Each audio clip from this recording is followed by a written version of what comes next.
మీరు ఇట్లప్పుడన్నా మీరు వెబ్సైట్లో పెట్టమని చెప్పి మీరు ఊరికేనే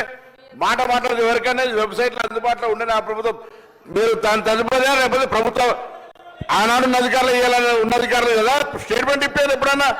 ఎప్పుడైనా ఎస్కేఎస్ సర్వే పబ్లిక్ డొమైన్లా చట్టబద్ధత కలిగి ఉండేలా దాని గురించి మాట్లాడేటువంటి సందర్భం అవసరం లేదా 2011 జనగణన ఆనాడు బీసీలది లేదు బీసీలకు సంబంధించిన జనగణన చేయాలని అందరి ఆలోచన జరిగిన దానికి సంబంధించి సర్వేలో సహకరించకుండా దీని గురించి మాట్లాడితే దానికి అర్థమే లేదు నేనేమంటున్నా ఎవరైనా ఒకవేళ ఆయా వారి గౌరవ ముఖ్యమంత్రి ఆనాడు అభిప్రాయం చెప్పుంటే మీరు ఇలా కూడా అదే అభిప్రాయంతో ఉన్నారో చెప్పండి ఇలా జరుగుతున్న కార్యక్రమానికి మీరేం మాట్లాడదలుచుకున్నారు బలహీన వర్గాలకు సంబంధించి మీరు ఎస్కే సర్వే చేసిన అన్నారు ఏం మార్పులు తెచ్చినారు ఏం స్కీమ్స్ తీసుకొచ్చినారు ఎవరికి బలహీన వర్గాలకు న్యాయం జరిగే కార్యక్రమం తీసుకున్నారు మీరు ఇలా మేము కమిటీ చైర్మన్ ఉత్తమ్ కుమార్ రెడ్డి గారి గురించి బహిరంగంగా ప్రజల ముందు ఇచ్చినాం ఇవాళ సభలో వస్తా ఉన్నాం 42% రిజర్వేషన్ల కొరకు చట్టబద్ధత తీసుకొచ్చి కొట్టాడుదాం బరాబర్ మేము పారిపోతూ ఉండలేం 42% పార్టీ పరంగా అడుగుతా ఉన్నాం ఇక్కడ కూడా న్యాయబద్ధంగా చట్టబద్ధంగా పెట్టాలనే ఆలోచనతోనే ఉన్నాం కదా ఇలా మేము వెనక పోదలేం కదా మార్గదర్శకత రోడ్ మ్యాప్ ఇవ్వని అడుగుతుంటే రాజకీయం చేయడానికి ఉపయోగించుకుంటే వెళ్ళాము ఎట్లీస్ట్ బీసీలో ఇష్యూ కట్టినప్పటికీ రాజకీయం పక్కన పెట్టి చారిత్రాత్మకంగా వచ్చినటువంటి సర్వే మార్గదర్శకత్వాన్ని చూపెట్టండి బలహీన వర్గాలకు రోడ్ మ్యాప్ ఇచ్చే విధంగా రాజకీయ పార్టీలు వ్యవహారం చేయాలని ఆకాంక్షిస్తాం అధ్యక్ష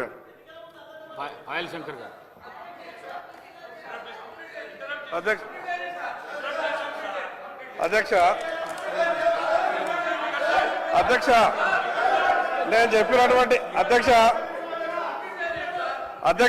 గౌరవ ముఖ్యమంత్రి గారు అధ్యక్ష ఇప్పుడు 9.5 సంవత్సరాలు మంత్రిగా చేసిన మా తాతలు నేతులు తాగిండ్రు కాబట్టి మీరు మా మూతులు నాకండి ఇట్లాంటి అర్థం పర్థం లేని చర్చలతోనే ప్రయోజనాలు లేదు అధ్యక్ష ఇప్పుడు ఈ డాక్యుమెంట్ ఏదైతే ఉందో ఇది అఫీషియల్ వెబ్సైట్లో లేదు అధ్యక్ష తెలంగాణకున్నది టీజీ ఆన్లైన్ వెబ్సైట్ అధ్యక్ష ఇందులో ఎస్కేఎస్ రిపోర్ట్ లేదు ఎస్కేఎస్కు ఎన్ఐసి ఐటీ పార్ట్నర్ అధ్యక్ష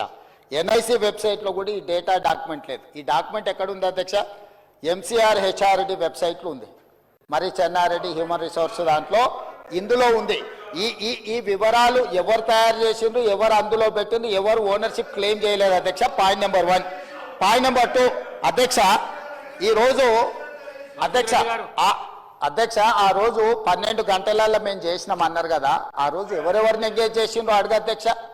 దారిన పోయే దానే నుంచి ఎవడు వస్తుండో ఎవడు పోతుండో ఎవరికి ఏ బాధ్యత ఉందో ఎవరు చేసిండో వాళ్ళ వివరాలు వీళ్ళ దగ్గర ఉన్నాయి అధ్యక్ష ఇండ్లలోకి వచ్చి అడిగినోడు ఉదయం 7 గంటల నుంచి సాయంత్రం 7 గంటల వరకు 12 గంటల్లో ఇన్ని కోట్ల మందిని మేము చేసినామని వాళ్ళు చేస్తున్నామని చెప్పడానికి నటించి చేసిరు ఇవాళ మేము పకడ్బందీగా చేస్తే ప్రధాన ప్రతిపక్ష నాయకుడిగా ఆయన 9.5 సంవత్సరాలు మంత్రిగా చేసిన ఈయన ప్రభుత్వం మీద నమ్మకం లేదంటే ఇదే ప్రభుత్వం ఈ సభను ఏర్పాటు చేసింది ఇదే ప్రభుత్వం ఈ సభలో డాక్యుమెంట్ పెట్టింది ఎందుకు చర్చలో పాల్గొంటుంది అధ్యక్ష అసలు అర్హత ఉందా అసలు ఈ చర్చలో పాల్గొనే అర్హత ఉందా అధ్యక్ష ప్రభుత్వం మీద నమ్మకం లేదని ప్రధాన ప్రతిపక్ష నాయకుడు ప్రభుత్వం మీద ప్రజాస్వామ్యం మీద నమ్మకం లేదని సభలకు రాకపోను వచ్చిన ఆయన బర్తగించి మాట్లాడుతుంటే నేను ఒక్కటే మాట చెప్పదలుచుకున్నాను అధ్యక్ష దయచేసి తమరికి విజ్ఞప్తి చేస్తున్నా ఈ సర్వేలో పాల్గొన్న వాళ్ళను మీరు శిక్షించాలి ఆ శిక్ష మొట్టమొదట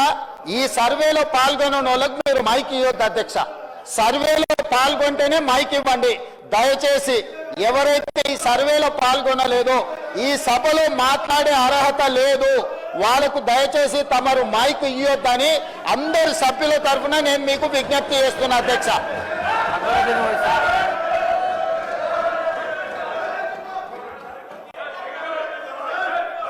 Honorable Speaker, sir.